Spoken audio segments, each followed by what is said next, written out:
Chapter 12. Killer Kane had a kid who got no brain. I feel real bad for Freak, because he hates it when people try to rub his head for luck. But I don't say a word. I just run us home, thumping the short way back around the pond, and my big feet never even trip me up because I'm on automatic. I'm this running machine.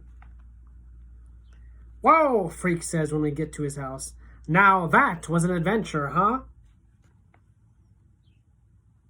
An evil dude like Iggy Lee? We were lucky to get out of there alive. Freak goes, "No way, that was all talk." Yeah, right. The real deal is that I was scared the whole time I was there, and so was Freak, even if he won't admit it now.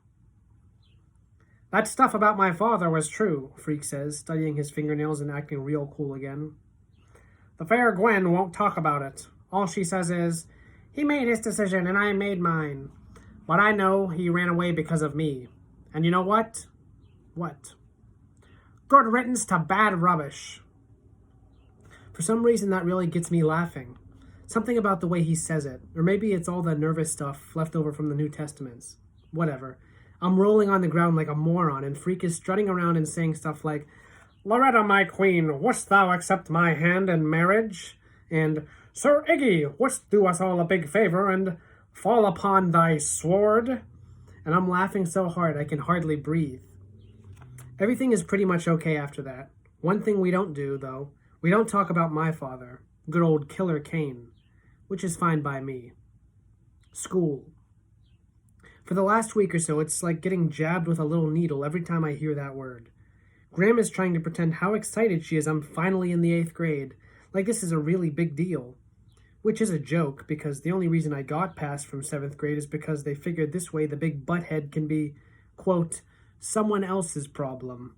Thank God we've had quite enough of Maxwell Kane, unquote. Graham takes me out to the mall to get new clothes, which is about as much fun as going to the dentist, except maybe worse because at least at the dentist you're mostly just in a chair with the door closed, where at the mall with Graham it's like, "Hello world, here I am, take a good look." This girl at the shoe store, she's got a little smirk and she goes, 13 triple E? Do they make shoes that big?" And Graham goes, "I'm quite sure they do, dear. You ask the manager." And then she looks at me and she goes, "Maxwell, this is not major surgery, so you will please, as a special favor to me, wipe that wounded look off your face and try to be polite." Yeah, right. The manager, when he comes out with these Brand X running shoes, he wants to help me take off my old shoes, like he's pretty sure I can't do it by myself. But I give him this look and he backs off and lets me do it myself. "I wish you'd tie those laces, dear," Graham says when I'm squishing around in the new shoes. "That's the fashion," the manager says with this laugh. "Actually, they're designed that way. You don't need to lace up." Just to prove what a jerk he is, I tie up the laces and that makes Graham happy. Which is funny sometimes, how little it takes to make her happy. Except you can't really figure what until you've already done it. Does that make any sense? Finally, we escape from the mall and I've got enough new clothes to last me, as Grim points out, a week or so. "You could just keep letting down his cuffs," Grim says. "Except they don't have cuffs now. What am I thinking?" "I think he looks quite handsome," Graham says. "Maxwell, please turn around and keep your shirt tails tucked in." Leave him alone," Grim says. "He's not a fashion model." "I just can't get over it," Graham says. "Our little Maxwell is growing up." "Growing is right," Grim says. "The boy is certainly growing." The deal is, Freak and I get to be in the same classes. He made the fair Gwen go in and see all these people at the school because I wasn't supposed to be in the smart classes. No way.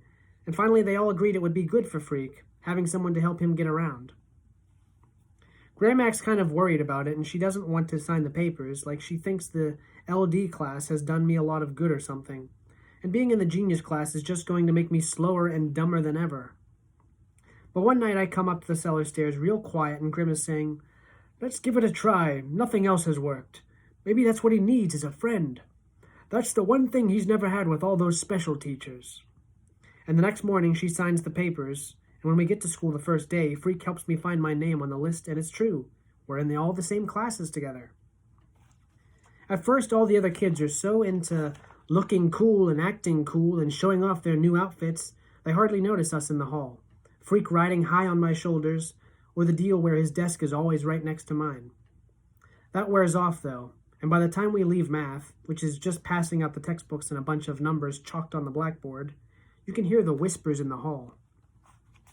Like, "Hey, who's the midget?" and "There goes Mad Max," and "Excuse me while I barf," and "Look what escaped from the freak show," and "Oh my God, that's disgusting."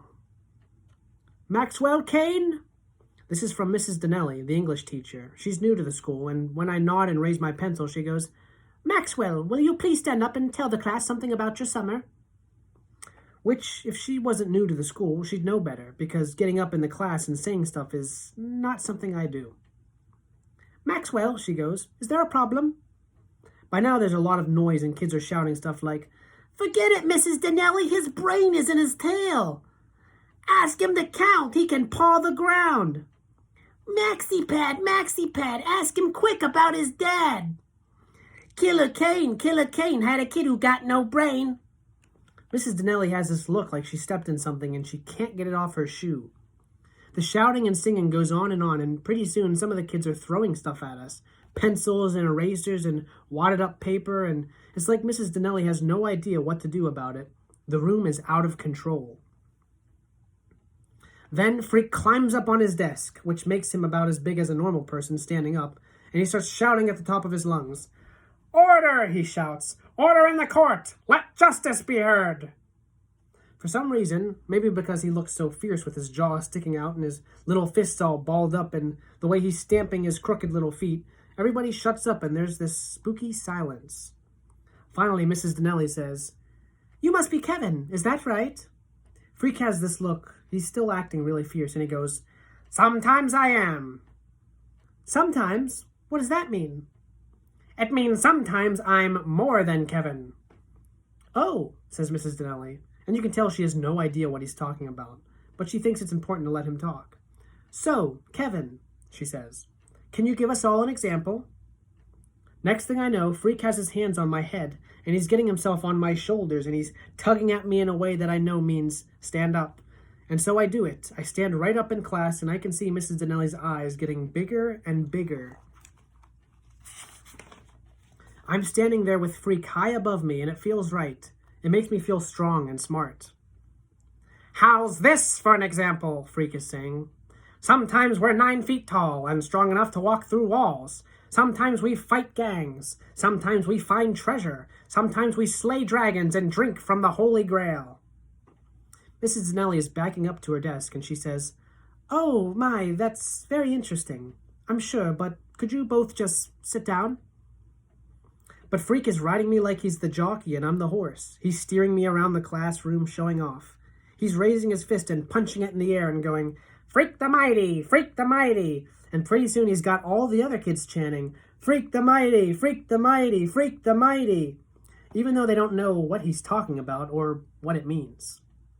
I'm standing up straight, as tall as I can, and I'm marching exactly like he wants me to, right and left, backwards and forwards, and it's like music or something, like I don't even have to think about it. I just do it.